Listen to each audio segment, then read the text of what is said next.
Happy birthday to you. Have a happy birthday. Have a happy birthday.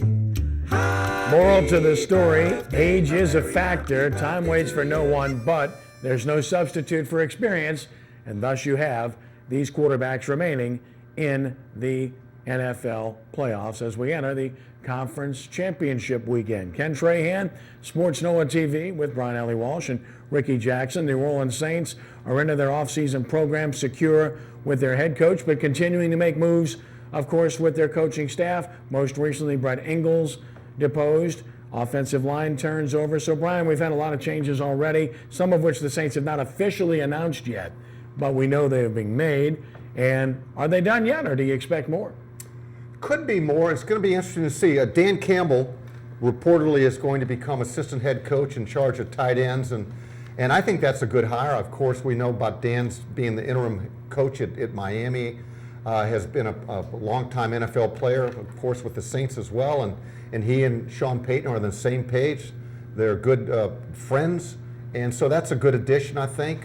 Getting back Joe Lombardi as quarterback's coach, as has been reported, is a good addition, and then Aaron Glenn, Kenny, as a secondary coach. So we'll see. I think there could be another change or two on the horizon. Rick? Well, Ken, I'm not a guy for those good old buddy coaches. You know what I mean? I look for you to go out and be more like Belichick. You want to get guys that can coach, and you know that you can let them do their job. But you know what I mean? I don't like buddy coach. You know what I mean? And it seems like that's what we kind of doing this year. We're trying to be with all our friends. So I don't really like that kind of. Well, I tell you what, I agree with you totally. I don't know if Dan Campbell, maybe you're talking about him, but the last time that Coach Payton went out and got somebody that he wasn't buddy with was Greg Williams, and we know how that ended. So it's good to know somebody, I think. You know what I'm saying? But it ended up in the Super Bowl. Well, yes, it did. So that's what counts. So you know what I mean. But yeah, but there's a lot of baggage left. Yeah, but you hire who you want to hire. But I just think that Allen and all those guys, I like those guys, but I don't see those guys being top-notch coaches. Well, in defense of these hires, Aaron Glenn's very young. Yes. He's new in the business. Yeah. Dan Campbell's very young. He played in 2009. He's new in the business, so I can't put these guys in that category of old friends and retreads. They're former players who played very recently, and they're very young. So I disagree with that assessment. Yeah, and Kenny and Joe Lombardi is an excellent That's a different coach, story. and he's an excellent coach. But that is a different story. Right. Ricky would be correct in that assertion because that is a retread of sorts because you've been there, done that before, whether you think he's good or not. So in that particular instance, it certainly fits, but he obviously is qualified. So I don't think it's a good old boy network per se, because that would be hiring guys that have been there, done that, guys you've worked with in the past. These are young guys. I agree. So I think it's a different animal. And Kenny, Sean's team's getting younger, coaching staff's getting younger. Right, and it needs to, and Sean's history, in my opinion, is not to really go get old buddies. I mean, in my opinion, he tries to go get the best coach. Now, if there's a relationship there, Ricky, it does help out sometimes if you know somebody. But I understand what you're saying, Brian, you and Ken, but who is the defensive coordinator? Dennis Allen. All right, that's one of his boys. Who's the offensive coordinator? Joe Lombardi. Okay. And I'm sorry, Pete Carmichael. Pete Carmichael's the coordinator. All right, and Coach Payton. Right. All right. Thank you. That's all I want to say.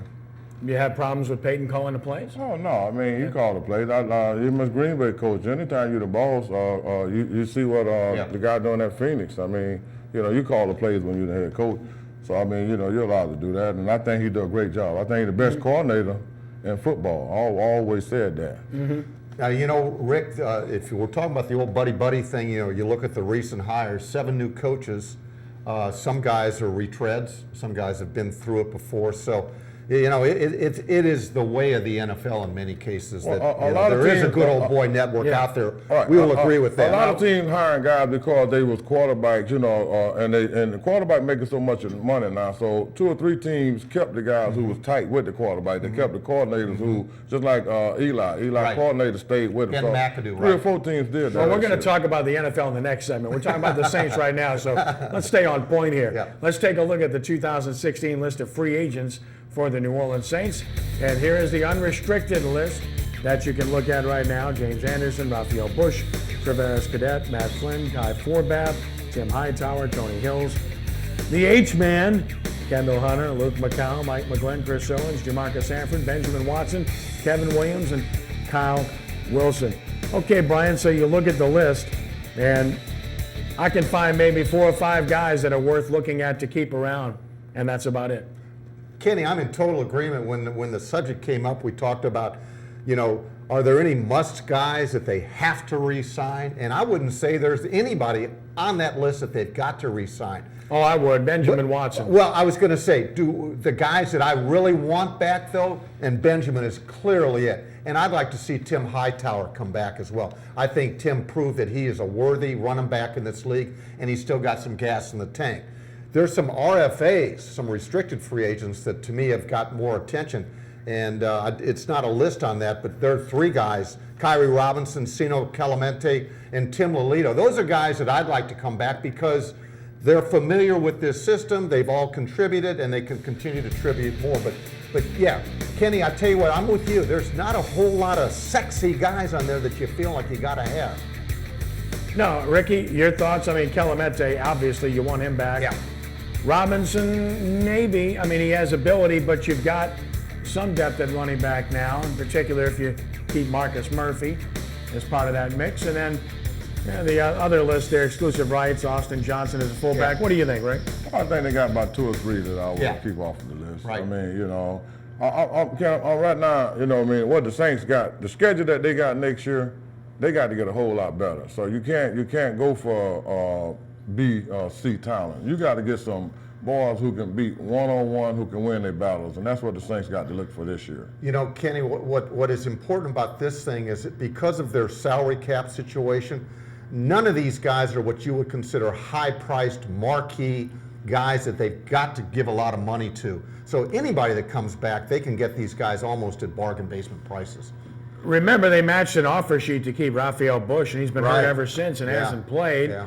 And then in the case of a guy like Travaris Cadet, he showed well briefly when he came back, but you've got other running backs too, Rick. So, again, I look at this list, and I think Watson's a guy you absolutely want to bring back, not just because he was very productive, but because he's a great guy that is a very strong leader on this football team. Yeah, well, a lot of these guys getting old, Ken, and just like, my thing is I look at a lot of those guys like Zach Streak and all those guys. Some of these guys that you got to get rid of early where you can have a little money freed up.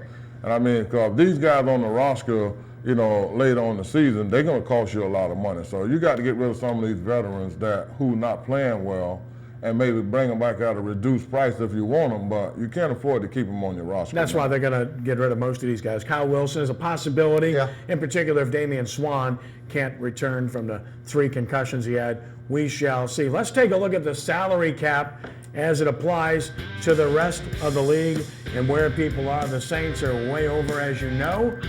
The Dolphins over, Buffalo's under, and then look at the other unders. Everybody else is under to varying degrees.